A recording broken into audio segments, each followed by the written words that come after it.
Des blobs, c'est des récepteurs de CO qui sont dans les hypercolonnes qui permettent de discriminer les couleurs, puis les ondes interblobs, ça permet de discriminer comme la forme. Je pensais avoir genre 2 brain cells qui me restaient pour le pot ce soir. Je pense qu'ils viennent de brûler juste avec cette explication-là. Je sais pas si je dois rire ou compatir. Le sport pris au sérieux par des animateurs autant tout aussi dérisoires. Avec Emilio Constanza. I'm a fun guy. Félix Forget. As there's a drive in a deep left field by Castellanos, it will be a home run.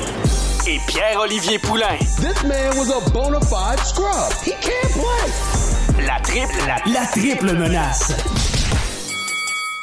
La triple menace édition du 30 octobre 2023 à la veille de l'Halloween. Puis, écoutez, on en avait jasé un petit peu la semaine dernière d'un costume bien spécifique que ma chère douce blonde avait. Et je peux confirmer que ça l'a fait fureur. Source Charlotte, allez lui demander si vous la connaissez. Les boys, les girls, tout le monde en fait de la planète sportif, média, sphère québécoise. Bienvenue à cette nouvelle édition de la Triple Menace. Bien sûr, Emilio Constanza au micro et comme toujours, je ne suis pas que le tiers d'une menace si ce n'était pas sans les deux acolytes de tous les jours. Alors, à commencer dans le coin gauche, nous avons Félix, fièrement en train de représenter les Diamondbacks de l'Arizona. Petit sujet qui s'en vient dans quelques minutes par rapport à la Série mondiale. Félix, comment on se sent vite? On se sent comme un fan d'une équipe un peu bandwagon, honnêtement un peu bandwagon. Je suis pas un fan naturel des Diamondbacks, mais ça a toujours été mon équipe de la nationale et je suis très heureux de les voir en Série mondiale ces temps-ci. Et Mio, je te fais aussi un petit teaser pour plus tard. J'ai vraiment envie de me mettre une grosse cuillère de mayonnaise dans mon café en ce moment. Non, mais ça, justement, parce que Félix et moi, en ce moment, on vous ment. On dit que ça va très bien, mais on a comme des piles et des piles de remises à amener cette semaine. Mais ça, c'est à quel point on est prêt à vous amener nos meilleurs takes sur le sport. Et d'ailleurs, cette semaine, la ville de Montréal a été très choyée. Et non pas parce que les Canadiens vont relativement bien, mais c'est parce que PO était là, justement, à Montréal cette semaine. PO, comment t'as traité... We ride. Comment t'as traité la ville? Écoute, ça faisait... j'étais descendu une fois cet été pour la Saint-Jean, j'étais descendu voir un spectacle au Club Soda. Fait que c'est pas comme si c'était totalement inconnu pour moi. J'ai quand même resté dans la grande ville l'équivalent de 6 semaines et encore là, c'était à Longueuil. Donc c'était pour vous, c'était un peu la rive interdite sur la rive sud. Est-ce que tu cherchais les vaches dans le coin ici parce qu'il n'y en a pas à Montréal, contrairement à dans ton trou perdu? Je te ferai remarquer qu'il n'y a pas de vaches. Il y a pas de vaches chez nous, quand même. Non, mais on a des émissions toxiques. T'as des émissions toxiques. Non, je suis pas chez nous. Je suis pas à Rouyn-Noranda non plus. Je suis encore à 1h15 de Rouyn-Noranda. On se calme, messieurs. Ça, c'est à quel point... Learn your facts. C'est à quel point notre belle province est grande et il y a toutes sortes de personnes. Les boys, comme à chaque semaine, j'ai l'impression que je me répète, je suis une vieille cassette, là, mais encore une semaine chargée en sport. Puis, finalement, on est arrivé au grand moment. Et Félix va se réjouir parce que quand même, les Astros de Houston ne sont pas en série mondiale, mais... Enfin! C'est ça. Mais le Texas en gagne quand même parce que, en effet, c'est les Rangers qui sont là contre les Diamondbacks de l'Arizona. Bon, malgré tous les efforts qui ont été mis, certains diront que ça aurait pu être 2-0 cette série. On est en ce moment à 1 à 1 au niveau des victoires. Donc, vos impressions à chaud, justement, par rapport à cette série mondiale, vite, les boys? C'est tellement plate que j'ai manqué le match numéro 1 parce que j'étais en train de célébrer l'Halloween dans le downtown Val-d'Or au bâton rouge avec mon superbe costume de Romain. Oui, si on pose la question, oui, je pense à l'Empire romain, quasiment sur une base quotidienne. Non, parce qu'en fait, il s'appelle Astérix. Peu importe leur nom! Mais je regardais juste les highlights dans le bar, puis j'étais genre, oh, pauvre Félix. Quand j'ai vu Corey Seager la coller dehors en fin de 9e manche, j'ai fait « Oh non, qu'est-ce que je suis en train de manquer? C'est pas vrai, j'aurais dû rester chez nous comme d'habitude. Moi qui fête jamais l'Halloween en plus. J'ai décidé que la seule année que je me déguisais pis que je enfin sortais, ben je manquais une excellente game de balle. Mais le match numéro 2, ben ça a été sans histoire. Merrill Kelly Masterclass, on peut résumer ça ici. Le match numéro 1, Pop, tu sais à quel point je suis un fan ouvert des Diamondbacks depuis plusieurs semaines, même plusieurs mois maintenant. Quand Paul Sewald est rentré, c'était encore le temps pour Paul Sewald de lancer en 9e manche. Ça m'a rendu heureux, ça m'a rendu confiant. Quand je l'ai vu donner un but sur balle à Leody Taveras en début de manche, j'ai fait « Oh, ça sent pas bon ça ». Il va te lancer des sinkers à 91, mais ça va quand même, les gars vont quand même juste swing dans le bar. Marcus Semien qui a l'air de frapper avec une nouille de plage depuis le début. Il a l'air de frapper avec une nouille de piscine depuis une couple de semaines. Il m'a pas fait peur, mais quand Corey Seager a tapé son circuit, je vais t'avouer que même moi, en tant que fan des Diamondbacks, qui espère à tout prix que les Diamondbacks vont gagner cette série-là, j'ai pas pu m'empêcher de me dire wow, c'est tellement cool comme moment. Il y a une ambiance, puis Seager qui est tellement pas le plus expressif dans la vie, qui lâche un cri au moment où est-ce que la balle sort de son bâton. Il savait qu'il était loin. Non, c'est ça, genre la balle touche le bâton, il savait déjà qu'elle sortait. Là. Il a dû avoir des tremblements de terre dans le stade, quelque chose, ça a pas d'allure comment le stade a explosé, puis c'est des moments de même qui font en sorte que le baseball c'est trippant. Moi, tu peux pas me dire que le baseball est plate quand il y a des choses de même qui se passent en série mondiale. J'ai adoré ce moment-là, même si ça a coûté le match à mes Diamondbacks. Bravo à Corey Seager pour ce circuit-là, qui était des plus spectaculaires. Corey Seager qui, malgré le fait que les Rangers du Texas jouaient leur premier match de la série mondiale de leur histoire au Global Life à Arlington, t'as déjà Corey Seager qui est déjà à son 3e circuit frappé à ce stade-là pour une raison, mais ça c'est le merveilleux monde du sport de 2020, COVID et all that shit. C'est quand même spécial. Puis Félix, j'ai une petite question pour toi parce que là quand il y avait Madcap qui est passé sur le show, t'as pris, je pense, un bon 45 secondes à ne répéter que 2 mots. Gabriel Moreno. Après sa piètre performance au bâton au match numéro 1, t'as-tu un peu peur? Il a rebondi un petit peu match 2, puis thank God, les Diamondbacks ont gagné, mais est-ce que t'es inquiet un petit peu pour Gabriel Moreno en allant de l'avant dans cette série mondiale-là? Il a tapé un circuit au match numéro 2. Je suis pas du tout inquiet pour Moreno. Je pense que ça arrive à tout le monde, surtout pour une recrue qui se mouillait un peu les pieds, se trempait les pieds. Première fois qu'il jouait sur un stage aussi important que la série mondiale. A très bien répondu au match numéro 2 et continue d'être absolument excellent en défensive. Gabriel Moreno va être un morceau important des Diamondbacks dans cette série-là. Les Diamondbacks ne gagneront pas sans un Gabriel Moreno au sommet de sa forme, et je pense que Gabriel Moreno va être en mesure de répondre à ces attentes-là. Même s'il est pas seul, il y a des gars autour de lui. On va en parler un peu avec Pop bientôt, mais des gars comme Corbin Carroll, des gars comme Ketel Marte et des gars comme Tommy Pham. Pop, d'ailleurs, je vais t'entendre là-dessus dans quelques secondes. Tommy Pham, quel début de série pour ce gars-là.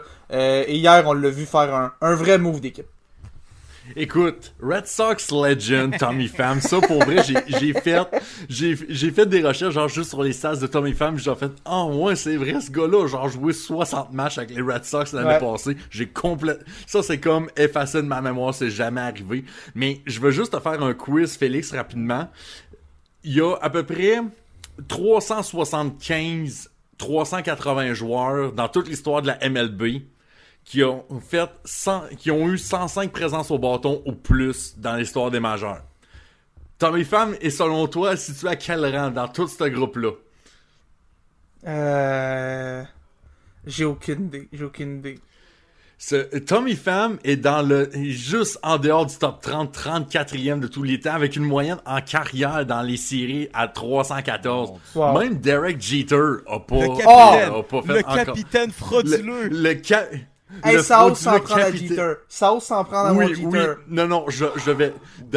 D'ailleurs, ça m'a fait rire parce que je voyais comme Derek Jeter, Roberto Alomar, Hideki Matsui, World Series Legend. Hideki Matsui, soit dit en passant, mais j'étais genre... Écoute, en séries éliminatoires, Tommy Pham a une meilleure moyenne au bâton en carrière que Derek Jeter. I rest my case, c'est juste ça que j'avais besoin d'entendre de ce côté-là. Puis ça me faisait aussi penser que Aaron Judge est genre 320e, à quelque part bien profond, mais ça, dans notre histoire, là. Mais non, mais pour vrai, Tommy Pham, là, tu sais, 314 en moyenne en série en carrière. Arrive au match numéro 2, 4-4.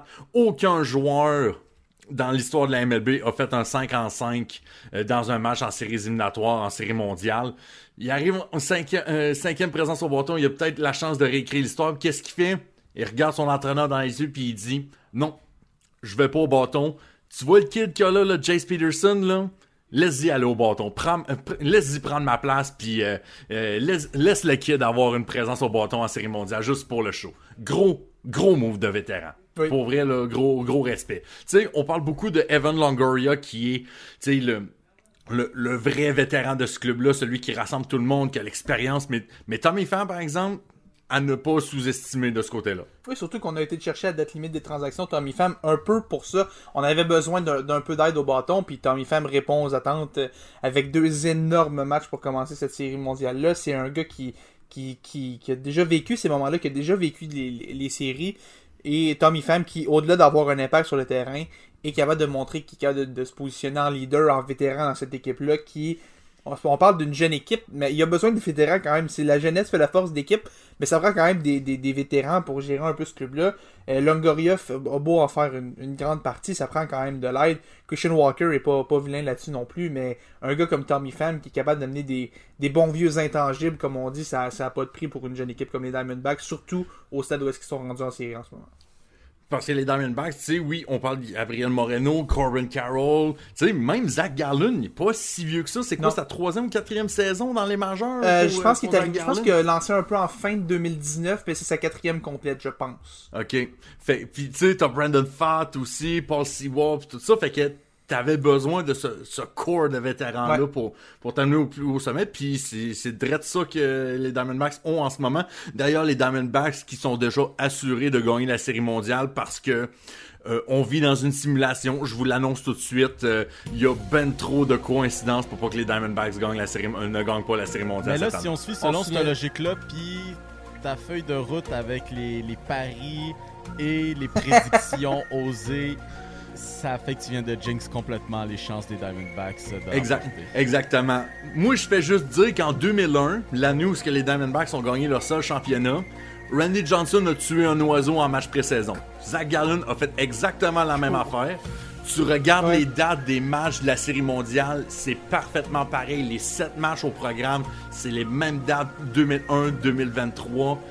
Il y a beaucoup trop de coïncidences pour pas que les Diamondbacks ne gagnent pas la Série mondiale. Je viens de me rappeler, en 2021, le match des étoiles était à Seattle. Il était où en 2023 cet été? Il était à Seattle. C'est terminé. Les partisans des Rangers du Texas, là, c'est le fun, mais les Diamondbacks ont déjà gagné. C'est déjà terminé. Je vais t'en ajouter une autre, pas poussée à cette série-là. En 2001, les Diamondbacks, s'il y avait un problème avec cette équipe-là en série mondiale, c'est que le closer, Boan Young Kim, était incapable de closer une game. Match 1, qu'est-ce qui arrive? Paul Seward, le closer qui était intouchable, pas capable de closer une game à premier match. Moi, je commence à me dire qu'on vit vraiment dans une simulation, puis que Seward fait juste se récréer une autre fois. Je me suis dit la même chose avec les Canadiens en 2021. Il y avait tellement de coïncidences, mais pourtant. Non, j'ai même eu le droit au fucking clin d'œil de Carey Price et de Patrick Roy. Je vois ça! Mais tu sais, en 2021, pas en 2021, en 2001, quand les Diamondbacks avaient gagné aussi, ce qui a fait en sorte que le jeu qui a terminé la saison, c'est Mariano Rivera qui avait blow up en prolongation pour donner la Série mondiale aux Diamondbacks. Moi, je regarde, dans les Rangers, il y a un autre releveur qui a joué pour les Yankees, qui donne des circuits un petit peu au mauvais moment, qui choke. Fait que j'attends juste qu'Aroldis Chapman donne un circuit en fin de 9e manche pour donner la Série mondiale aux Diamondbacks. Félicitations, l'Arizona. Vous êtes déjà vainqueurs. Le fan des Yankees en moi qui déteste Aroldis Chapman va être très heureux quand le fan des Diamondbacks en moi va pouvoir célébrer le circuit victorieux pendant le match numéro 7 contre Aroldis Chapman. J'ai déjà hâte à ce moment-là et je vais être insupportable Honnêtement, sur ce podcast-là quand ça va arriver. Je pense qu'il y a un livre à écrire là-dessus parce que moi, c'est quelque chose que je trouve ça totalement inconcevable, scandaleux, impossible en tant que fan de sport, c'est d'avoir deux équipes dans un même circuit, dans un même sport. C'est quoi, là?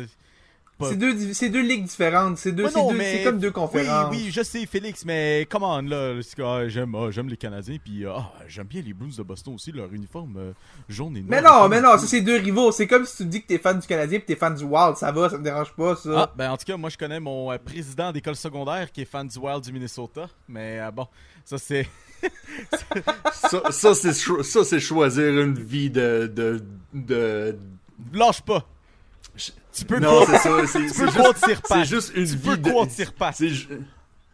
C'est juste une vie de misère. Mais en tout cas, non, je vais pas dire que c'est une vie de bonne, là. On va se calmer un peu, mais c'est une vie de misère et de pain à tout bout de champ, être fan du Wild. Ça, c'est un peu comme être partisan des Lions de Détroit, là. Je connais un de mes amis qui est là, en ce moment, là. Il est revigoré, là. Attends, mais là, les Lions... Tu me lances sur quelque chose. Veux-tu qu'on parle de quelqu'un ici qui décide d'aimer les équipes le plus random qu'il n'y a pas? Oh, encore. Le pire, non, c'est ton choix. Et en plus, le pire, c'est là-dedans, c'est que j'ai même pas eu à dire son nom, puis il s'est déjà reconnu.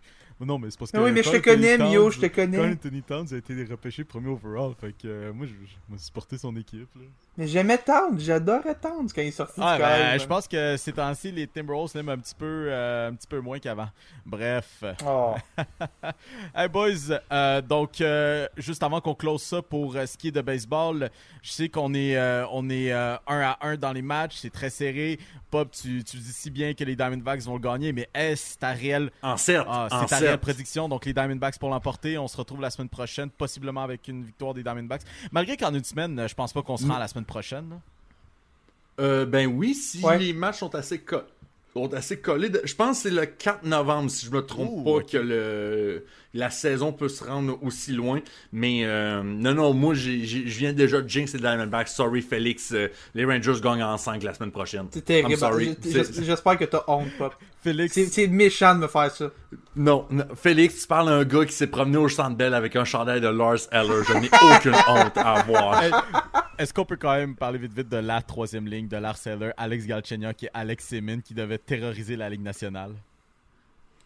Non, ben en fait, c'était supposé être la egg line. Lars Eller, Alex Galchenyuk puis Brandon Gallagher qui était supposé être le real shit puis qui m'avait motivé à faire genre « Hey, tu sais quoi? Peut-être que Lars Eller va avoir une belle carrière à Montréal. » Finalement, il a été échangé puis il est allé gagner une Coupe Stanley avec les Caps de Washington. Fucking right, let's go. Félix, ta prédiction pour cette série mondiale? J'avais Diamondbacks en 6 au début, je garde Diamondbacks en 6. Je pense que les Diamondbacks ont été la meilleure équipe des 21 premières manches. Je suis rendu en 12e des 21 premières manches de cette série-là, des 2 premiers matchs. J'aime ce que je vois de cette équipe-là. Brandon Pfaadt, je pensais jamais dire ça au début d'année, mais Brandon Pfaadt est un avantage demain sur Max Scherzer. Et j'aime après ça. Qui aurait dit ça au début de la C'est complètement fou de penser ça. Puis on a des gars comme Zach Gallen qui a connu son meilleur départ des séries, quoi que c'est pas peu dire, au match numéro 1. Et on a Merrill Kelly qui est absolument dominant. Moi je pense que les Diamondbacks vont gagner le match 3, le match 5 et le match 6 pour finir ça en 6 matchs sur le terrain des Rangers. Paria Sportif, vous aurez été avertis pour cette semaine. Voici vos prédictions à faire pour vos petits paris. Les boys, on va transporter du côté du hockey de la Ligue nationale. Puis la raison pourquoi, c'est que cette semaine, j'ai été très pompé. Puis c'est pas seulement parce que j'ai 15 000 remises à faire que je me suis dit j'allais prendre un petit peu mon temps. Finalement, ça me rattrape un peu. Je pensais que ça allait bien se passer. Finalement, écoutez, il y a beaucoup de choses à faire. Puis en plus de ça, une de ces soirées-là, je me suis dit je vais regarder le basketball des Raptors. Ça a été totalement scandaleux. J'avais envie de lancer mon laptop. Et aujourd'hui, les Steelers ont perdu de façon totalement exécrable. Mitch Trubisky a dû rentrer dans le game. Plus rien ne va. Mais il y a une chose qui va bien en ce moment dans ma vie d'amateur de sport. Puis je m'attendais pas à dire ça aujourd'hui, à ce micro, mais c'est bien les Canadiens de Montréal. Puis c'est surtout parce qu'en début de saison, quand on faisait un petit portrait de la pré-saison justement puis du Canadien de Montréal, les prédictions n'étaient pas tant incroyables. T'sais, on s'est dit ça va peut-être être une autre saison de misère pour les Canadiens. Et puis voilà qu'on s'y retrouve aujourd'hui avec une fiche de 5 victoires, 2 revers et une en prolongation après 8 rencontres. On va se dire, les boys, ça aurait dû être peut-être 6-2, mais on va laisser un petit peu ça. Puis en plus de ça, ben, mon Dieu, tout va bien.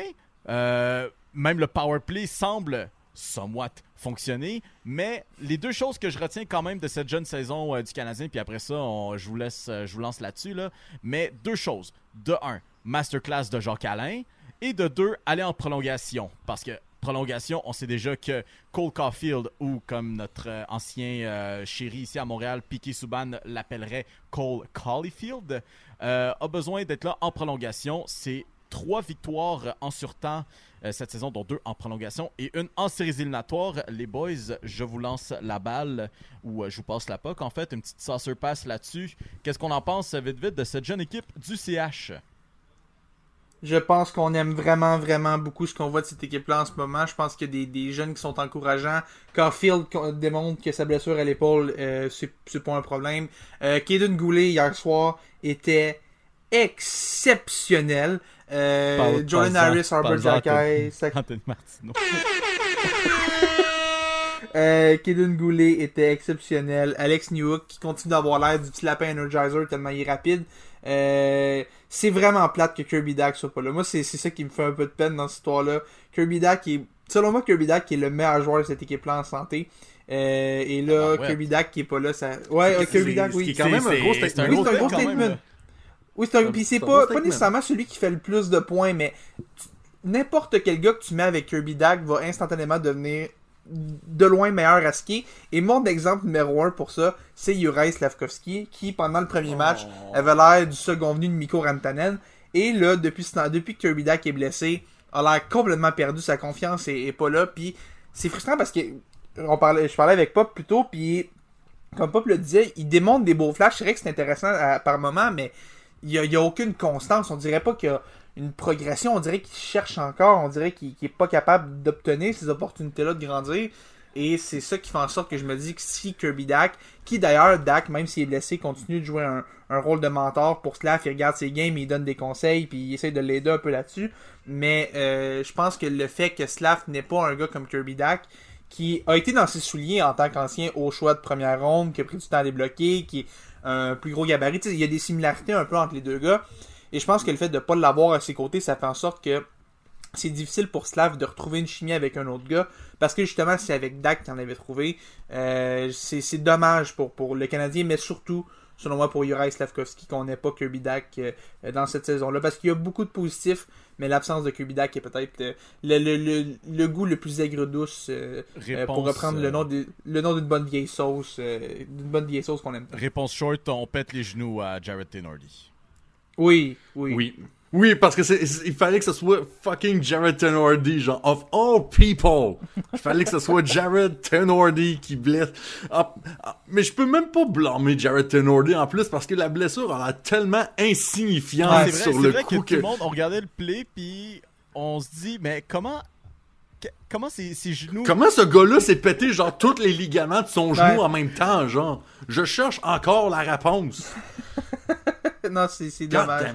C'est vraiment dommage parce que justement, tu sais, c'est peut-être même que ce serait arrivé sans contact, les ciels comme ça peut débarquer à tout moment. Tu sais, c'est le ligament antérieur et médial, je crois, qui s'est déchiré, Dach. Oui, le MCL puis le ACL. Ouais, c'est ça, ces deux-là qui s'est déchiré. Tu sais, ça peut arriver sans contact ou rien. Je pense que Tenordi l'a peut-être juste frappé un peu dans une drôle de position, puis c'est vraiment pas de sa faute, il voulait clairement pas blesser Dach ou rien, mais c'est juste tellement dommage que le Canadien, après 2 matchs, a été privé d'un gars comme Dach qui rend ses coéquipiers tellement meilleurs, puis c'est pour Slav que je trouve ça vraiment plate. Puis même à ça, c'est comme je te dis, il y a beaucoup de positifs à retenir de cette saison-là, mais je peux pas m'empêcher de me demander à quoi ressemblerait Slav si Dach est encore là en ce moment. C'est pas les qualités, les compétences qui sont en jeu. Moi, je vois déjà la progression comparativement à l'année passée. L'année passée, il y avait de l'air complètement perdu. Là. Soyons honnêtes, là, l'année passée, il y avait de l'air vraiment perdu, puis c'était vraiment trop overwhelming pour lui. Là. La Ligue nationale passait de l'Europe à l'Amérique du Nord à 18 ans de même. Mais tu sais, on voit la progression, mais là, tout est dans le mental, là, présentement. Là. Tu vois que ce gars-là, même s'il y a une fraction de seconde vraiment de plus, vraiment, il lance pas. Et tu sais, il essaie de créer des jeux, on dirait qu'il veut se faire comme intégrer un peu le groupe, faire plaisir à ses chums pour s'intégrer au groupe en faisant la passe au lieu de prendre lui-même le tir puis d'être juste un peu égoïste un peu de son côté. Puis c'est juste ça qui manque. Peut-être que est-ce que ça va passer par un petit passage à Laval, tu sais, dominer 8-9 games juste pour retrouver la game shape un petit peu plus, juste leur faire une confiance, quitte peut-être même à l'envoyer pour la Slovaquie pour le championnat mondial junior parce qu'il est encore admissible en tant que joueur de 19 ans cette année aller représenter la Slovaquie au championnat mondial junior. Ça avait été un débat l'année passée. Moi, je continue à dire que le CH aurait dû envoyer Juraj Slafkovský à 18 ans l'année dernière, mais bon, ça, c'est le passé. Mais là, je pense que moi, je crois en lui. Moi, je suis peut-être lunette rose un peu de ce côté-là. Mais moi, je vois de la progression. Puis oui, on savait peut-être qu'avec le type de joueur qu'il allait, ça allait pas être une superstar tout de suite. D'après moi, ça allait être un gars qui allait prendre la longue route pour atteindre son potentiel. Mais moi, il n'y a rien à paniquer. Moi, je dis qu'on continue comme ça allait. Il faut juste l'aider à juste lui mettre dans un bon état d'esprit, puis juste à le forcer d'être un petit peu plus égoïste une fois de temps en temps. Juste un peu, mais pas trop. Je pense que j'avais pas l'idée justement de peut-être regarder ce qui se passe de l'autre côté de la rivière des Prairies, puis peut-être l'envoyer du côté de Laval, parce que en ce moment, Laval, ils sont bons derniers dans la division Nord, avec seulement une victoire et 5 défaites et une en prolongation. Puis je pense qu'il y a beaucoup de place maintenant à expérimenter un petit peu du côté de Laval, puis on le voit justement avec Joshua Roy qui, en ce moment, je dis bien, est en train de brûler la ligue au niveau des points marqués. Après ça, reste à voir si ça va être fiable, mais j'apprécie bien l'idée, Pop, de ton côté pour ce qui est de Laval. Sinon, pour rester tout ce qui est du hockey, on a eu une drôle de controverse qui est arrivée plus tôt cette semaine. Puis ça concerne nul autre que nos chers voisins des Sénateurs d'Ottawa et leur jeune joueur de centre, Shane Pinto, qui s'est vu décerner une prolongation de, combien de matchs on dit? 41 matchs pour avoir défié les lois sur les lois de la Ligue nationale de hockey sur le pari sportif. Il y a tellement de nuances à ça, les boys. C'est incroyable. Par où commencer là-dedans, là? Je te dirais que pour commencer, la Ligue nationale, encore une fois, vient de prouver que essaie de rester relevant puis de faire un peu comme la NFL de inclure le pari sportif à être arrivé en 2023 puis tout ça et qui surestime sa capacité de gestion. Encore une fois, 41 matchs pour un pari sportif. Je comprends. Vous me direz que l'année passée, Calvin Ridley a eu une saison complète de suspension pour avoir défié justement les règlements anti-paris sportifs de la NFL. 41 matchs, ça équivaut comme s'il en avait manqué 8. OK, je comprends très bien. Mais 41 matchs pour avoir parié sur un match qui n'est même pas un match de la LNH en passant. C'est ça qui est encore plus drôle et pas drôle en même temps. C'est qu'on s'est rendu compte au terme de l'enquête, il n'a même pas parié sur un match de sa ligue. C'est ça qui est encore plus aberrant. Et la convention collective était déjà claire. Les joueurs n'ont pas le droit de parier sur des matchs de la Ligue nationale. Which is fair, c'est bien correct. Shane Pinto n'est pas sous contrat, mais appartient quand même encore au sénateur d'Ottawa, donc était soumis à ces lois-là. Il n'était pas libre comme l'air de faire ce qu'il voulait, là. Mais le gars, tu pariais sur des combats de chiens pour avoir 41 matchs de même? C'est ça que je me pose comme question, là. Mais écoute, moi, pour moi, comme un peu comme toi, le fait qu'il soit sous contrat ou non, c'est un peu une non-controverse dans le sens où ça reste quand même un représentant de la LNH, qui est quand même affilié à une équipe et tout. Oui. Mais en même temps, tu sais, je vais faire un parallèle avec la NFL un peu. Tu parlais de Calvin Ridley qui a été suspendu 1 an, et puis je vais même te parler aussi des cas cette année de Jameson Williams puis Nicholas Petitfrère des Titans. Les deux gars ont été suspendus pour 6 matchs initialement pour avoir parié sur d'autres sports que la NFL sur leur lieu de travail.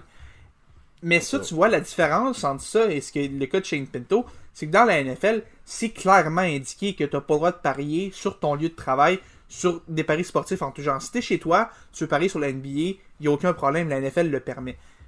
Mais ce qui est problématique ici, c'est que la LNH ne stipule nulle part dans sa convention collective qu'un gars n'a pas le droit de parier sur des événements sportifs autres que la LNH. C'est jamais écrit nulle part. Les gars l'ont appris le jour de la suspension de Pinto. Et même à travers la LNH, c'est à ce moment-là que ça a été appris.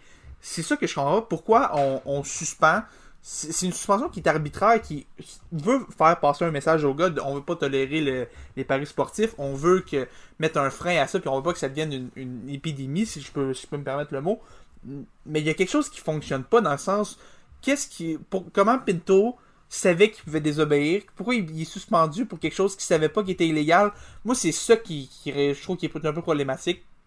Et je trouve que c'est un peu le danger aussi des ligues avec le rapprochement des plateformes de paris sportifs. Mais ça, c'est un tout autre débat qui est beaucoup plus compliqué. Là. On le voit tellement cette année, là, justement les médias traditionnels qui commencent à mettre de l'avant justement le pari sportif. Puis tu sais, ça va de Steph Gonzo qui commence à faire des lignes de paris entre les périodes, ou Mickey Guerrier qui me conseille quoi parier sur mise au jeu. Je veux dire, le pari sportif s'en vient omniprésent, puis il y a justement cette catégorie de gens, puis tu sais, j'ai des personnes très proches de moi dans mon entourage qui sont des adeptes justement du pari sportif, puis la première chose qu'ils ont trouvé à dire, bien sûr, c'est de trouver ça un peu hypocrite de la part de la Ligue, de prendre ça un petit peu tout croche, alors que il y a tellement d'argent qui est investi chez les télédiffuseurs pour mettre de l'avant les plateformes de paris sportifs, là. Oui, puis tu regardes les scènes, regarde sur le casque, ils ont littéralement un logo de Bet99 ou Bet365, en tout cas un des deux sur leur casque. Je pense que c'est Bet99. Ouais, il me semble que c'est Bet99. Ils ont ça sur leur casque. Shane Pinto, bien sûr, il va falloir qu'il signe un contrat à un moment donné, éventuellement, mais quand il va revenir au jeu, éventuellement, il va avoir un logo de paris sportif sur son casque. La Ligue nationale, on dirait qu'il est comme à cheval entre « je veux être une ligue moderne, mais j'accepte pas quand même... il y a une contradiction éthique à travers tout ça, mais on est dur, on veut pas que ça se prolifère. Moi, ça me fait penser un peu à la UFC qui essayait de devenir une ligue majeure comme un peu la NFL, mais qui, à un moment donné, ou à la minute où ça devenait un peu freak, un peu violent, que ça sortait un peu des cadres, ce qui avait fait un peu la renommée de la UFC, ben là, on back up, là, on est genre, non, nous autres, ça nous ressemble pas, pis tout ça. Fait que la Ligue nationale, encore une fois, n'a surestimé ses capacités de gestion, puis là, ça se voit avec le dossier Shane Pinto en ce moment-là.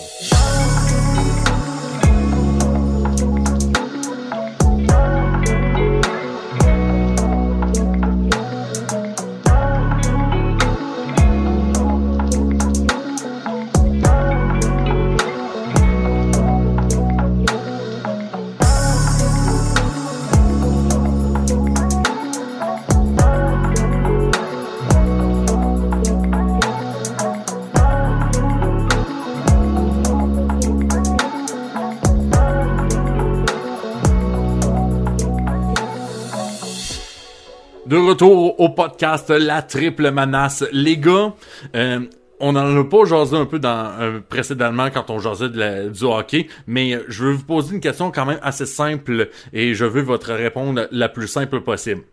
Est-ce que vous saviez qu'il y avait une classique héritage dimanche soir, oui ou non? Et non est la seule réponse permise dans cette question-là. Honnêtement, j'avais oublié un peu c'était quand, là, mais tout ça pour dire qu'on en a parlé autant que la Ligue nationale en a parlé. Mais pour vrai, si je travaillais pas, genre, j'avais une idée que c'était ce soir, je savais que ça s'en venait en fin de semaine. Si je travaillais pas pour DLC, j'en aurais jamais entendu parler. Jamais. Shout-out quand même aux Oilers d'Edmonton qui ont un fire jersey pour la classique héritage, for real. C'est probablement le seul point positif qu'on va retenir de cette soirée-là. Puis en plus, Connor McDavid est même pas là, fait que ça vaut même pas le. Et il revenait pas aujourd'hui finalement? Ben je sais pas, j'ai vu qu'il y avait une pratique, mais officiellement est-ce qu'il était revenu, mais d'après moi je pense qu'ils ont mis un gun sur la tête pour lui dire écoute dude, même si t'es plus capable de patiner de ta vie en ce moment, tu vas jouer parce que la Ligue nationale en détend. Ouais, c'est ça. Mais, ouais, il joue McDavid, il joue McDavid. Oui, il joue avec une passe, c'est plus 2. Shout-out Connor McJesus. Mais bon, ça, c'est juste encore la Ligue nationale qui est pas capable de marketer ses affaires. Surtout qu'on essaye de jouer une classique héritage au Canada pendant le début de saison de la NBA et une semaine d'activité dans la NFL. Mais bon, regarde. laissons aller. C'est une autre affaire. Une autre affaire qui vaut pas la peine de parler. Les boys, la NFL. Là, hear me out. Aujourd'hui, on est dimanche. On est à peu près une 50aine d'heures de la date limite des échanges dans la NFL. Qui est mardi, je pense que la date limite est dans l'après-midi, que ce soit 15 ou 16 heures. J'ai plus en mémoire cette information-là. Comment on peut dire que les Vikings du Minnesota se sentent en ce moment? Kirk Cousins n'est plus là.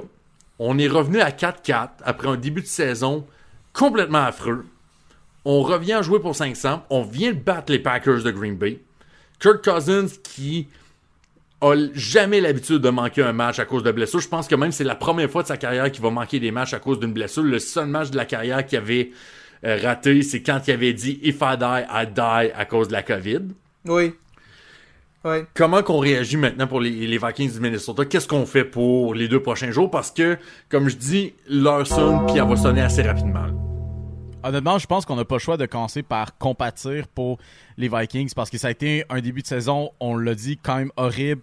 C'était des prétendants early au Tank Bowl parce que ils avaient de la misère à gagner des matchs, mais c'est ça qu'on dit toujours à chaque semaine. Les Vikings sont dans ces matchs-là, ils sont proches de l'emporter. S'ils perdent, c'est par pas grand-chose. Ils jouent au même niveau que leur compétition, puis ça, justement, c'était sans Justin Jefferson, puis là, on n'a plus Jefferson, et là, on n'a plus Kirk Cousins, mais écoute, la réponse... Je pourrais pas penser à quelque chose de logique du côté des Vikings. Quoi faire? C'est quoi nos assets? Qu'est-ce qu'on a comme monnaie d'échange pour essayer de s'améliorer d'ici mardi? Là? Parce qu'on a plusieurs trous, mais où est-ce qu'on met notre énergie? Je sais pas, je pense que... Tu sais, comme tu disais justement, l'équipe était 1-4, Jefferson s'est blessé, puis je me souviens que sur le podcast, une couple de semaines, j'avais dit justement que les Vikings étaient peut-être meilleurs qu'on pensait avec leur fiche. Et là, 3 victoires de suite, on revient à 4-4. Et là, Kirk Cousins, qui honnêtement jouait du sacré football depuis une couple de semaines. On niaise beaucoup Kirk Cousins dans la vie, mais Kirk Cousins jouait comme un vrai... Pas comme un MVP, mais pas très loin de ça. Il jouait vraiment... Il donnait des chances à son équipe de gagner, puis il a profité aussi de l'émergence de Jordan Addison qui a remplacé un peu Jefferson à court terme. Mais je sais pas si tu peux remplacer Kirk Cousins, surtout dans ce système-là, il est déjà familiarisé à ça. Mais en même temps, je me dis, si t'es le directeur général des Vikings à 4-4, faut que tu ailles faire quelque chose, parce que cette équipe-là vient de montrer tellement de caractère, Jefferson s'en vient, faut que tu donnes quelque chose, et là, la question c'est, où est-ce que tu trouves un carrière? Et moi, j'espère que depuis cet après-midi, je te reparlerai pourquoi exactement cet après-midi, depuis, mettons, 2-3 heures cet après-midi, j'espère que le directeur général des Vikings est au téléphone avec celui des Titans pour Ryan Tannehill. Parce que je pense que c'est peut-être le seul carrière de calibre partant qui est potentiellement disponible pour un échange dans la NFL en ce moment. Je pense que c'est le seul qui c'est réaliste parce que Tannehill devient joueur autonome au terme de la saison. Je sais pas si tu peux aller en chercher un autre qui est aussi bon que Tannehill en ce moment. Puis je pense pas que ça en prendrait beaucoup pour le sortir de Tennessee. Parce que là, ce qui s'en vient pour les Vikings, c'est là on rentre dans un stretch où vraiment ça passe ou ça casse. 5 matchs de suite, je vous dis, les prochains adversaires des Vikings pour les 5 prochaines semaines. Atlanta à la maison, New Orleans au Superdome, Denver à domicile, à Chicago et contre les Raiders à domicile. C'est 5 adversaires absolument prenables. Je pense qu'on pourrait même sortir un argument que cette équipe-là pourrait remporter ces 5 matchs-là avec Kirk Cousins. Tout peut encore se jouer, puis les Lions de Détroit, sans David Montgomery, c'est pas la même équipe, et on le voit depuis que le porteur de ballon est absent pour justement une blessure. Donc, c'est pas réglé encore dans cette division-là. Les Vikings pourraient encore remonter avec une excellente fin de saison, mais là, on vient de vraiment planter une fourchette en plein milieu de la route, et là, on attend de voir quel chemin on va emprunter pour la suite des choses. C'était un excellent anglicisme, by the way, fork in the road. Hein? Ah, merci. Mais ça bat pas mon boy Berger les pipes avec son avec à la fin de la journée, mais ça c'est juste de la nostalgie. D'ailleurs, on me voit pas pour l'instant. Mais à côté de moi, il y a un pot de mayonnaise. Parce que Félix, Will Levis, Oui. qui n'est pas sorti en première ronde, Non. qui s'est fait rire de lui sur Internet à cause de sa blonde qui le jugeait parce qu'il n'était pas sorti en première ronde. Parce qu'après tout, c'était lui qui décidait, right? Oui, parce que c'était lui qui décidait. S'est fait juger. Mais ça, c'est avec raison de mettre de la mayonnaise dans son café. Mon Dieu, ça, je sais toujours pas. Is mayonnaise an instrument? No, Patrick, mayonnaise is not an instrument. Et, mon Dieu, Will Levis, DeAndre Hopkins, j'avais l'impression de revoir Peyton Manning et Marvin Harrison, les deux. Quelle rentrée en matière pour Will Levis, puis pour aller chercher une grosse victoire contre les Falcons d'Atlanta. Écoute, tu comprendras que le fan des Titans en moi a regardé chaque snap de Will Levis aujourd'hui. Il y a eu les 2 premiers snaps du match. Après ça, Malik Willis est arrivé pour un jeu. Mike Vrabel avait dit qu'on allait voir les deux. On voulait essayer d'amener des jeux plus gadgets pour Malik Willis. Premier snap que Malik Willis a pris est un mauvais snap. Ça y est passé 3 pieds au-dessus de la tête.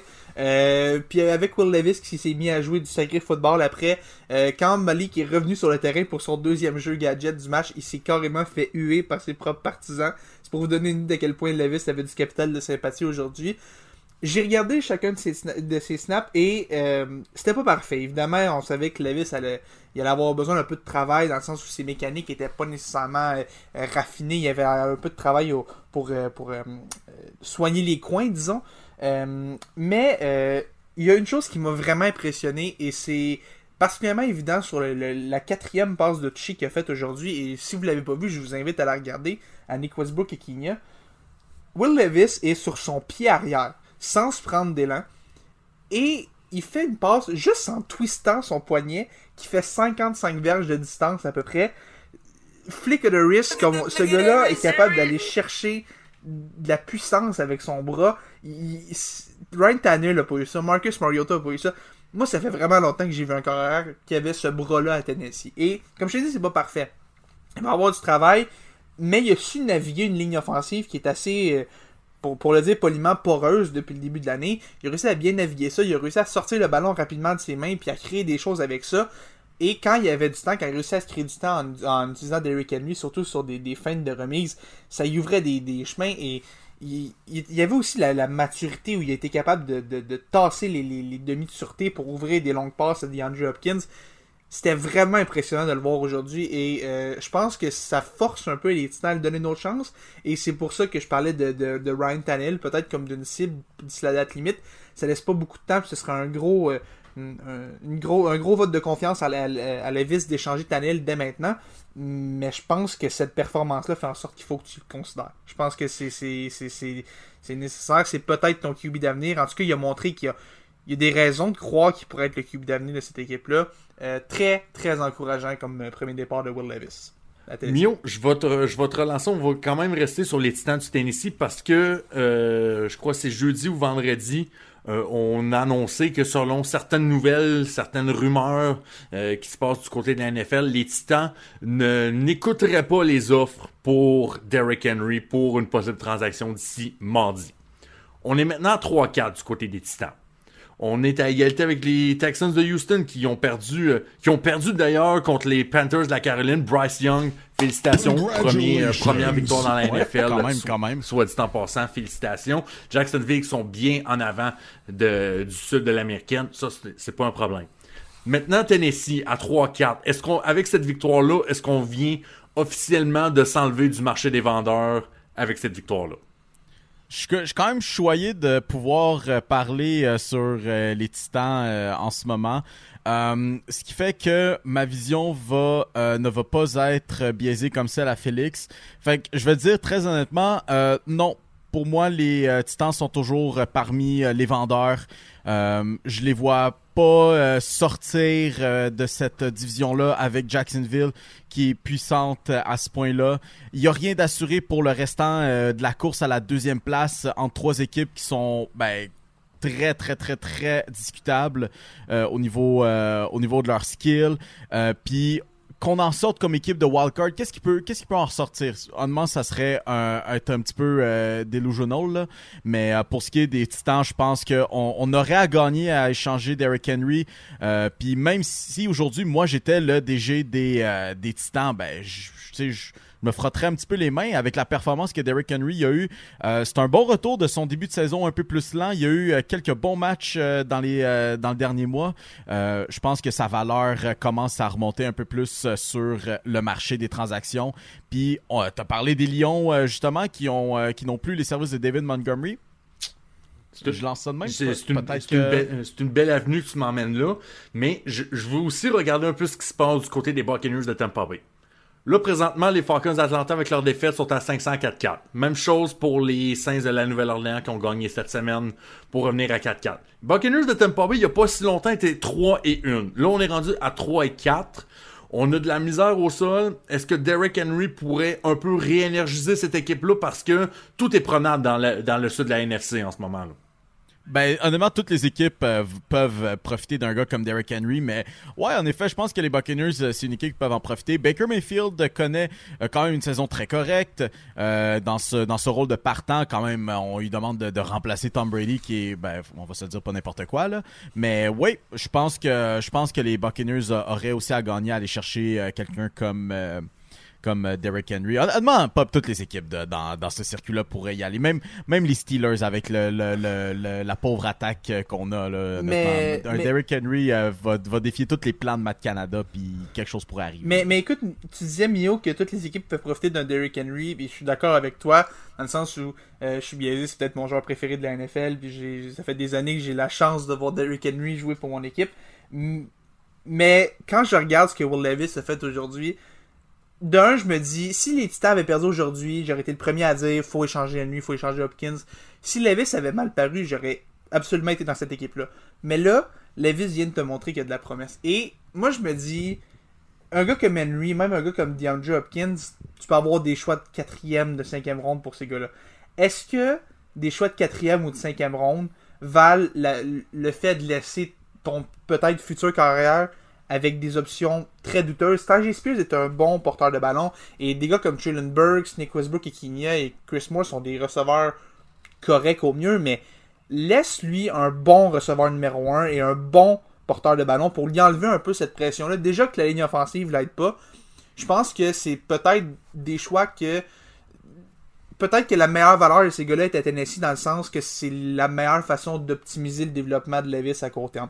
Je pense pas que tu as une possibilité d'aller chercher un receveur, puis je pense qu'il faut que tu crois en ce que Levis vient de te donner aujourd'hui. C'était une bonne défense qu'il affrontait à Atlanta, et il avait l'air d'un vétéran avec les twists les twists qu'il faisait. C'était vraiment impressionnant. Puis comme je te dis, peut-être que c'est le partisan en moi qui veut pas voir Henry ou Hopkins quitter, puis je suis conscient que c'est peut-être pas l'année où est-ce que Tennessee va gagner le Super Bowl, mais je pense que juste pour ce que Levis t'a donné aujourd'hui, faut que tu lui donnes un vote de confiance, faut que tu lui donnes des armes pour l'aider justement à son développement, parce que déjà que c'est un projet, si tu lui enlèves ses armes, oublie ça, tu le mets dans une situation où est-ce qu'il est sûr d'avoir de l'échec, comme Bryce Young l'est en ce moment à Caroline. Parce que là, je regarde le calendrier, et jeudi prochain, mesdames, messieurs, jeudi qui s'en vient, semaine numéro 9, en fait numéro 10 dans la NFL, 9e match de la saison des Titans. Qu'est-ce qu'on n'a pas? Les Steelers de Pittsburgh.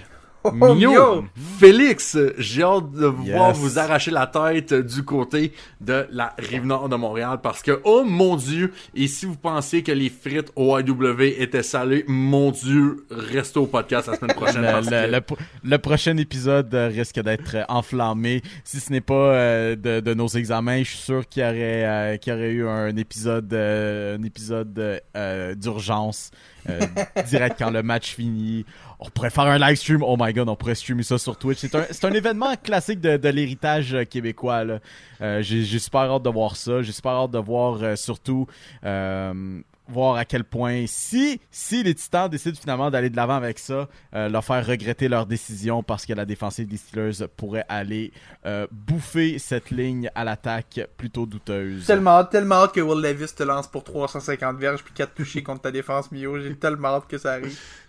Chacun on a un argument. La petite vie, Star Academy 2003, Steelers versus Titans, un jeudi soir au Québec, même combat. Moi, je dis ça de même.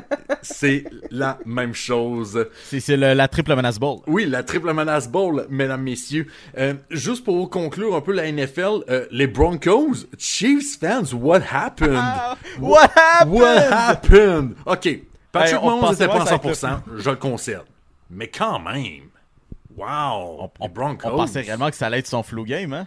Ah, écoute, il y avait déjà du monde qui parlait déjà, il faisait déjà référence au flu game de Michael Jordan, mais wow, les Broncos qui peu à peu réussissent à se sortir quasiment du tank ball. Je pense que il y a des partisans partout au Colorado qui est en sacrament de cette victoire-là du côté des Broncos. Les Bengals ont gagné, ce qui fait en sorte que les 49ers, après avoir commencé la saison 5-0, ont maintenant perdu ses 3 derniers matchs. Là, contre les fucking Bengals, by the way. Hein? Les Bengals. Les Bengals. Et, juste pour conclure, les Eagles qui sont revenus sur le droit chemin avec 2 victoires consécutives. AJ Brown, encore une fois.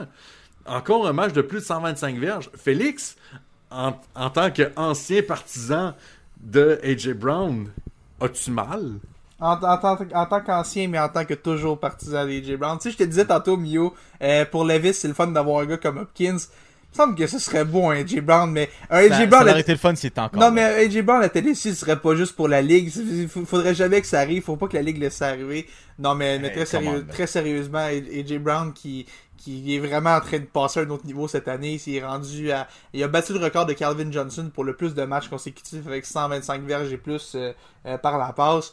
Est extrêmement dominant. Est vraiment le numéro 1 de cette équipe-là. Même si Devontae Smith n'est pas exactement un pied de céleri non plus. Ce qui contribue à me faire de moi un fan des Eagles, Kevin Byard, un de mes titans préférés, un de mes joueurs préférés de la NFL, est maintenant rendu un membre des Eagles depuis lundi dernier. Tu disais tantôt des joueurs à vendre qui étaient logiques. Kevin Byard, c'est un joueur à vendre qui était logique, qui commençait à avoir... la relation était un peu tendue depuis l'arrivée du nouveau directeur général. On lui avait demandé de prendre une coupure salariale. Ça avait fait un peu de remous. Et là, Byard qui obtient une chance d'aller gagner à Philadelphie avec AJ Brown. Je pense que les Eagles, ça me ferait du bien de voir AJ Brown et Kevin Byard gagner un Super Bowl. J'aurais mieux qu'ils le fassent dans l'uniforme des Titans, mettons, mais je suis quand même heureux pour ces deux gars-là qui puissent se retrouver dans une grosse équipe comme celle des Eagles. Tu parles de la performance d'AJ Brown puis sa séquence de matchs de suite avec au moins 125 verges. Les boys, j'ai envie de vous poser une question et je suis sérieux là-dessus. Est-ce que cette année, est-ce que c'est vraiment l'année où on va avoir un joueur autre qu'un carrière qui peut gagner l'MVP? Je fais juste parler un peu d'AJ Brown. On a Tyreek Hill qui, après 8 matchs, a déjà dépassé 1000 verges par la passe déjà cette saison, ce qui est une première dans l'histoire de la NFL. T'as Christian McCaffrey qui continue, je pense, c'est 17 matchs consécutifs avec au moins un touché avec aujourd'hui. Est-ce que vous voyez un carrière vraiment gagner le titre de MVP? Parce que il n'y a pas vraiment de concurrent ou de candidature qui ressort plus qu'un autre du côté des carrières cette année. C'est un bon point que tu amènes parce que c'est vrai que c'est une drôle d'année pour les carrières. Tu sais, l'année passée... Vas-y. Je pense pas, mettons, à Brock Purdy comme étant c'est un excellent carrière qui va très sûrement terminer la saison sur le Pro Bowl et parmi peut-être l'une des 2 premières équipes de la Ligue, mais je pense pas à Brock Purdy comme étant une force dominante et Patrick Mahomes reste quand même un excellent joueur, mais je sais pas si en même temps il y a du voters fatigue qui rentre là-dedans pour Patrick Mahomes. Certainement, puis surtout il y a pas, il n'y a pas une saison à tout casser, là, Patrick Mahomes. Il est juste regular, standard Patrick Mahomes. Là, il fait rien de vraiment extraordinaire selon ses propres standards. Ça, c'est à quel point, c'est à quel point il est bon. Mettons, je prends un exemple de Lamar Jackson en 2019 qui, lui, a vraiment fait une performance incroyable pour gagner le MVP. Ou peut-être Aaron Rodgers, c'est back-to-back MVP en 2020 puis 2021. Ça prend quand même un genre de statement pour que le carrière, même si c'est facilement attribuable à cette position-là pour gagner le MVP. Et tu sais, le dernier carrière qui a gagné, ça remonte quand même en 2012, Adrian Peterson, qui avait complètement brisé plusieurs records de franchise et de NFL pour gagner ce titre-là. Mais là, je pense qu'on est bien en place pour avoir un MVP, que ce soit porteur de ballon ou un receveur de passe. En fait, si je peux me permettre, il y a peut-être juste un carrière que je vois en ce moment, si j'avais à donner un vote de MVP en ce moment à un carrière, le même que moi, s'il te plaît. Je pense que ce serait Lamar Jackson. Je pense que Calice. Mais je pense que c'est Lamar, c'est... Parce que tu regardes, Mahomes a des matchs difficiles. Josh Allen a une drôle de saison. Joe Burrow a une saison très difficile. Jalen Hurts mène la ligue pour les interceptions. En tout cas, il menait la ligue pour les interceptions avant cette semaine. Il n'y a aucun de ces gros carrières-là qui est vraiment dominant, mais Lamar, qui est un peu dans l'ombre, un peu comme d'habitude, continue d'être... Lamar Jackson continue d'être bon avec ce qu'il y a. Je pense que ce serait lui, mais je pense que, comme tu dis, il y a une porte pour un non QB comme MVP. Tyreek Hill, je pense en ce moment qu'il doit être qui pourrait être le favori. McCaffrey et J. Brown peut-être un peu en arrière de cette gang-là, malgré sa très belle saison. Je pense que ces trois-là peuvent y croire, mais je pense encore que ça va être un corps arrière. Je pense que Lamar Jackson en ce moment est ce gars-là. Mais je pense que Patrick Mahomes suffit de quelques bons matchs et il va faire oublier ces quelques matchs plus difficiles depuis le début d'année. De toute façon, ça met en crise que ce soit en fin de saison où on se dit peut-être que ce sera pas un carrière qui va gagner la MVP. Je regarde la saison d'Antonio Brown en 2017. Ouais. Puis il aurait dû l'emporter. A manqué le dernier match de la saison pour possiblement ce qui a mené à un autre problème au niveau du cerveau. Mais ça met juste en crise de penser encore que genre Tom Brady a gagné MVP cette saison-là. C'était pas Antonio Brown. Antonio Brown était genre plus clutch. Je vais arrêter de vendre pop, reprends-moi. Ben écoute, Mio, je vais te relancer pour te faire encore plus pomper pour parler des Raptors de Toronto. Pourquoi pas? qui manque un peu de caractère. On savait que les Raptors étaient comme en reconstruction, mais non en même temps. Mais je te voyais cette semaine au premier match des Raptors contre les Bulls de Chicago. Puis, mon Dieu, j'aimerais pas être à pression artérielle en ce moment-là. Quand même correction, deuxième match, parce que quand même le premier match c'était contre nul autre que les Timberwolves, puis il fallait que les Raptors l'emportent celle-là sur une équipe aussi mid que les Timberwolves. Puis c'est fait, ça a été fait, malgré que on a eu un petit peu de misère en deuxième moitié de match du côté de Toronto là. Mais non, écoute, cette semaine, comme je disais en début d'émission là, je fais des devoirs, mais je me dis, tu sais quoi, je vais mettre un petit peu d'entertainment. Je vais mettre le match des Raptors contre les Bulls de Chicago, all mid team. On l'a même dit ensemble avec les boys d'Aliou 360, à quel point les Bulls, quand je regarde la formation, je me dis mid. Il y a comme rien que je regarde de cette formation puis je me dis, hey, ça c'est cool. T'sais, même Zach LaVine a eu un match horrible. Et du côté des Raptors, on menait par 12 points en s'en allant au quatrième quart. Là. L'affaire était presque dans la poche, mais pourtant, on n'est pas capable de rentrer nos fucking free throws. Puis en plus de ça, Pascal Siakam et Dennis Schroeder décident d'être des terroristes down the stretch, puis de commencer à revirer le ballon plein de fois. Dennis Schroeder de commencer à se diriger au panier puis à prendre toutes les lay-ups de ce monde, puis après ça chialer aux arbitres parce que il est pas capable de la mettre dedans, mais on va espérer d'avoir une faute. À quoi ça leur aurait servi d'avoir une faute si ton équipe à ce point-là shootait pour 63% au lancer franc dans le match? Et puis là après ça, on se fait donner 1 milliard d'opportunités. Gary Trent Jr. se fait donner une opportunité après fauté à la ligne du 3 points, il en rentre un des 3. Pascal Siakam en rentre 1 sur 2. Puis après ça, quand on se fait redonner le ballon, parce que God knows, pour la 4e fois de ce match-là, on se fait donner une opportunité de rentrer le ballon, un inbound, mais on les foire à chaque fois. On n'a plus de time-out. Et qu'est-ce qui arrive la 4e fois? Pascal Siakam décide de faire trébucher Alex Caruso, qui, on va se dire quand même, est un excellent joueur défensif. Puis honnêtement, le joueur du match qui a totalement scellé l'issue pour les Bulls. Le dagger à la fin. Puis honnêtement, du côté des Raptors, on s'est complètement effondré. Puis moi, ça m'a mis en crise. J'avais envie de lancer mon laptop. Et après ça, tout ça pour jouer contre les 76ers 2 jours plus tard. Et nul autre que Pat Beverly qui a dit juste avant le début de la saison que les Raptors lui faisaient pas peur parce qu'il n'y avait pas de dog sur l'équipe. J'ai peur de le dire, mais après une deuxième défaite consécutive, ce qui inclut une contre les 76ers, Pat Beverly avait raison. Il n'y a pas de dog sur cette équipe. Écoute, mais Mio, je t'entends parler, puis je suis en train de en fait, pendant que tu parlais, j'avais comme une question qui arrêtait pas de me revenir en tête. Qu'est-ce qui est plus fort entre ta colère pour ce match-là, les Raptors, ou le bras de Will Levis? C'est entre ces deux-là, je me demandais, je me dis que les deux sont... Les deux, c'est quand même deux bons niveaux de force. Je pense que je pense que ça t'a vraiment frustré. J'ai peut-être mal compris, mais je pense pas que t'étais très heureux de ce match-là. Je sais pas. Honnêtement, je pense que le plus gros mensonge que je me suis fait à moi-même dans ma jeune vie, c'est que j'aimais les sports professionnels parce que de regarder les Raptors de Toronto et les Steelers de Pittsburgh me refont questionner mes choix de vie sur mes hobbies dans la vie. Mais s'il y a bien quelque chose que je comprends, que je comprends pas, mais que je processe pas tout encore, Damian Lillard qui fait un lancer de 3 points pour sceller l'issue du match dans l'uniforme des Bucks de Milwaukee, ça me laisse un goût amer dans la bouche. Puis je dis rien contre l'échange, je dis rien contre le départ de Damian Lillard, mais c'est tellement bizarre voir ça. Je sais pas vous autres, mais moi je regarde ça et je suis genre, hein? Pour vrai? C'est bizarre, puis quand même au passage, j'ai encore un petit peu d'ajustement à faire pour Damian Lillard chez les Bucks parce que ce soir, dans une défaite des Bucks face aux Hawks d'Atlanta, Damian Lillard s'est senti dangereux ce soir. Et dans quel sens vous me dites dangereux? Ben, on parle quand même d'un sacré effort de sa part et une belle récolte. J'ai les chiffres sous les poings. J'ai les chiffres sous les yeux, pardon. Je suis désolé les gars, là, il est tard, j'ai ma semaine dans le corps. Là. Mais en 29 minutes de jeu, Damian Lillard, 6 points. Oh. 2 en 12. Oh, that's tough. 2 en 8 du 3 points.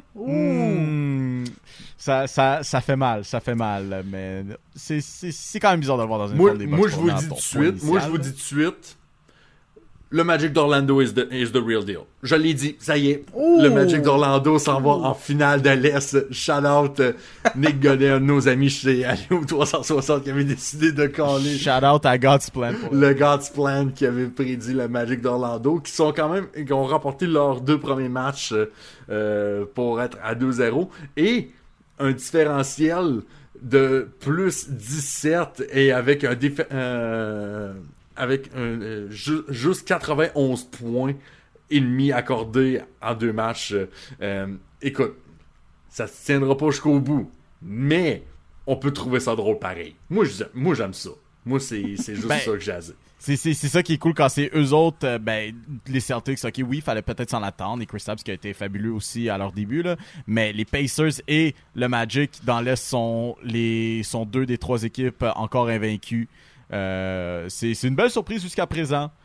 Puis pareil dans l'Ouest, les Pélicans aussi, une belle surprise quand même qui commence la saison du bon pied, là, honnêtement. Ouais, puis mais je regarde juste en bas du calendrier, puis je vois les Grizzlies de Memphis à 0 victoire, 3 défaites.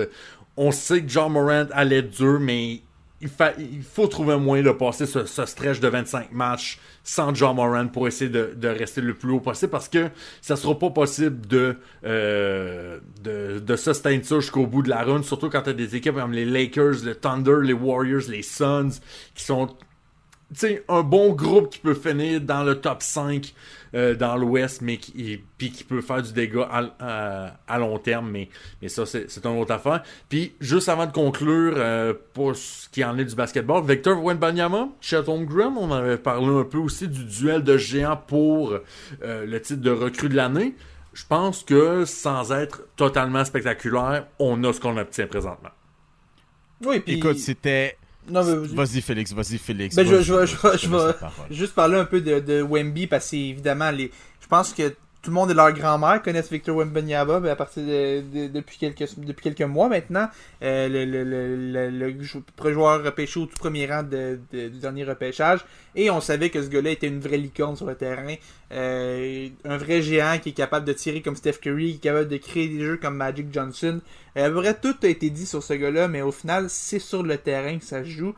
Et à ces 2 premiers matchs, Victor Wembanyama n'a vraiment pas déçu. On parle de 15 points et de 21 points à ces 2 premiers matchs. Bon, une petite tendance à effectuer un peu trop de revirements et à avoir un petit peu trop de fautes, mais ça, c'est des choses qui arrivent. Et à vouloir shooter un petit peu trop le 3 points aussi. Oui, il va falloir, mais tu sais, ça arrive à toute recrue, c'est de ouais, mais c'est en même temps, c'est la conséquence de la NBA aujourd'hui, là, tu sais, veux pas, là, c'est cette génération-là qui ont grandi avec Stephen Curry au milieu des années 2010, qu'on voit apparaître dans la NBA maintenant, aujourd'hui, en 2023, là. Ouais, c'est ça. Puis comme, tu sais, quand je regarde Wembanyama, surtout quand je regarde un jeune comme ça, surtout un centre comme ça, ce qui m'intéresse, c'est de voir est-ce que les flashs sont là, est-ce que le potentiel est là. Puis quand tu regardes Victor Wembanyama, si t'arrives à une autre conclusion que ce gars-là a le potentiel d'être le meilleur centre de la ligue, je pense que tu regardes pas comme faut ce qu'il est capable de faire sur un parquet tous les soirs. Ben non, puis il a été absolument fabuleux contre les Rockets de Houston. Puis tu sais, oui, ok, c'est les Rockets de Houston. C'est Fred VanVleet qui essaie encore de se convaincre lui-même que le Hero Ball, c'est ça qui va sauver des matchs, des affaires dans le genre. Mais il était absolument fabuleux quand même, Victor Wembanyama. Puis présentement, je sais qu'on est juste à 2 matchs de compléter. Puis là, en ce moment, il joue son 3e match contre les Clippers de Los Angeles, qui est un bon défi quand même. Mais sinon, Chet Holmgren, juste... derrière lui, a connu 3 bons matchs jusqu'à présent. Quand même réussi 57% de ses tirs, 54% quand même de la ligne de 3 points aussi. Et en ce moment, tout ce dont le Thunder avait besoin en lui. Là. Je veux dire, c'est une belle course en ce moment à la recrue de l'année entre ces deux joueurs-là. Je regarde quand même ce qui se passe du côté de Scoot Henderson parce que à son premier match, avait visiblement l'air très, très, très, très nerveux. Malgré déjà un petit peu d'expérience en basket professionnel. Là. Mais on continue de garder un œil quand même sur lui parce que son talent est là. Puis, tu sais... On a beaucoup... Tu sais, je pense que à part LeBron James et peut-être Zion Williamson il y a quelques années, Victor Wembanyama, c'était probablement le premier choix total avec le plus de hype autour de lui. Et quand on regarde un peu son premier match, seulement 15 points, 2 passes, 6 en 9 au lancer, on s'est dit, ouais, il me semble que c'est ordinaire un peu comme début. Tu sais, on nous avait vendu plus que ça. Mais je vous ferai remarquer que quelqu'un qui avait aussi fait 15 points, 2 passes et 609 au lancer à son premier match en carrière, étonnamment encore avec les Spurs de San Antonio, Tim Duncan. Moi, j'ai juste ça à dire. La coïncidence est là. On parle de coïncidence avec les Diamondbacks tantôt. On vit dans une simulation, mesdames, messieurs. Victor Wembanyama, c'est Tim Duncan 2.0. C'est terminé. Wow. Tu peux aller ravaler ta pilule bleue. Tout ça pour dire, mesdames et messieurs, c'était tout ce qu'on avait pour la triple menace en cette édition du 30 octobre. On vous remercie d'être passé bien sûr à l'émission et d'avoir passé la dernière heure avec nous. Quand même à surveiller cette semaine, on en a parlé en début d'émission, mais la série mondiale de baseball continue de plus belle cette semaine. En fait, se termine d'ici samedi au maximum parce que bien sûr, on va le savoir d'ici, comme je dis, d'ici samedi, qui va l'emporter. Les matchs quand même, lundi, mardi, mercredi, vendredi et samedi, bien sûr, pour s'en jaser. Jasez-nous justement un peu sur Facebook par rapport à la série mondiale, justement. Vous pouvez nous rejoindre sur notre groupe privé des super fans des Tigers de Guangdong, nous demander un petit peu nos opinions à chaud sur cette série mondiale et voir Félix si il va avoir envie de s'arracher ce qui lui reste de cheveux ou sinon à quel point il va être en extasie par rapport à cette victoire des Diamondbacks. Félix qui dans les prochains jours a la possibilité de voir ses Diamondbacks perdre en série mondiale et de voir ses Titans perdre contre les Steelers de Mio. Je pense que de voir Derrick Henry être échangé. As-tu idée à quel point ça pourrait être des jours difficiles? Surtout avec tes examens qui se finissent, mon arrête. Attache ta tuile, mon homme, tu vas avoir une belle semaine qui s'en vient. Oh. Ça va être des bons jours qui s'en viennent. Donc, en effet, puis quand même à surveiller cette semaine, il y a quand même le Monday Night Football comme à chaque semaine. Puis j'ai l'impression que ça fait un mois consécutif que je vous dis ça aux auditeurs, mais honnêtement, si vous regardez pas le match du Monday Night Football, je vais pas vous blâmer parce que c'est les Raiders contre les Lions. Ben, c'est les Lions, ok, c'est une bonne équipe, j'adore Dan Campbell. Les Raiders, j'en ai rien à battre. Mais le match, par contre, de l'année, c'est le match de jeudi soir entre les Titans et les Steelers. Oh, oui. Sinon, quand même, les Canadiens de Montréal poursuivent leur bon début de saison. Ils vont être lundi soir du côté de Vegas et jeudi soir du côté de l'Arizona. Donc, 2 matchs à 22h. Alors, j'espère que soit vous enregistrez le match ou sinon, vous faites spoiler sur les réseaux sociaux le lendemain matin en allant voir ce qui se passe. Sinon, du côté de la NBA, vendredi le 3, pour être plus précis, le 3 novembre, commenceront les matchs du tournoi mi-saison de la NBA. Si c'est quelque chose qui vous intéresse, allez-y. Sinon, ça reste du NBA de la saison régulière. Sinon, quand même, un rappel, vous pouvez nous suivre sur Facebook, vous pouvez nous suivre en même temps sur Instagram et quand même, on est disponible sur toutes vos plateformes de balado préférées, que ce soit YouTube, Apple Podcast ou Spotify. C'était tout pour la Triple Menace. Ciao! Le podcast La Triple Menace. Disponible sur Spotify, YouTube, Google Podcast et Apple Podcast.